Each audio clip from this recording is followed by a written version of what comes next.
আসসালামু আলাইকুম। মূলত আজকে যাচ্ছি আলু খুঁড়তে, খাওয়ার জন্য বাসার কিছু আলু খুঁড়তে হবে। এইজন্য মূলত অল্প একটু আলু লাগাইছিলাম নবুলা। এই আলুটা মূলত খুঁড়তেছি আজকে। তো সর্বপ্রথম আলু খেতে আসার পরে প্রথমে কইগুলো আরকি নাঙ্গল দিয়ে ভালো করে ফাটাই নিচ্ছি যেন আরকি আলুগুলো বাছতে পারি।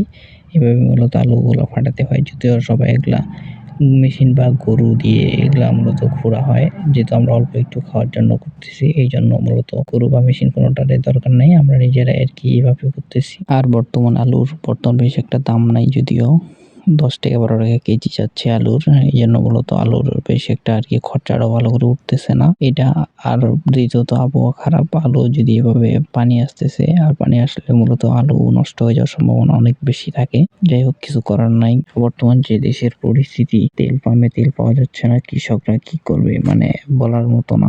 যেমন তেল পাম্পে এখন বর্তমান তেল পাওয়া যাচ্ছে না বর্তমানে। আর যদি তেলের সংকট এরকম থেকেই থাকে আরকি দীর্ঘ সময় ধরে, তাহলে মূলত অনেক কিছুতে আরকি ব্যাঘাত ঘটবে। এটাই মূলত স্বাভাবিক, কারণ ডিজেল চালিত জিনিস আরকি অনেক যানবাহন থেকে শুরু করে বিভিন্ন ধরনের আরকি পণ্য আমরা যেগুলো চালাই এগুলো মূলত ডিজেল চালিত। এইজন্য কৃষিতেও ব্যাঘাত ঘটবে, প্লাস অন্য বিদ্যুৎ অন্যান্য বিভিন্ন কারণে এই মূলত সমস্যা হবে তেলের কারণে। আশা রাখতে পারি ইনশাআল্লাহ খুব শীঘ্রই আরকি ঠিকঠাক হয়ে যাবে।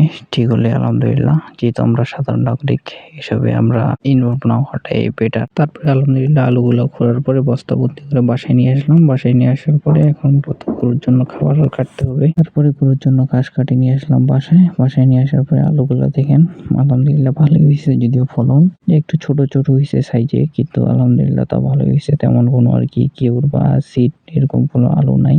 যাই হোক, ঘাসগুলো কাটলাম, কাটে ইনশাআল্লাহ এখন এগুলো গরুকে দেওয়ার চেষ্টা করব। তো গরু গোসল-টোসল করায় দেওয়ার পরে আলহামদুলিল্লাহ এখন গরুকে ঘাসগুলো দিয়ে দেওয়ার চেষ্টা করব। তো আজকের ভিডিও পর্যন্ত। সবাই ভালো থাকবেন, সুস্থ থাকবেন। আসসালামু আলাইকুম।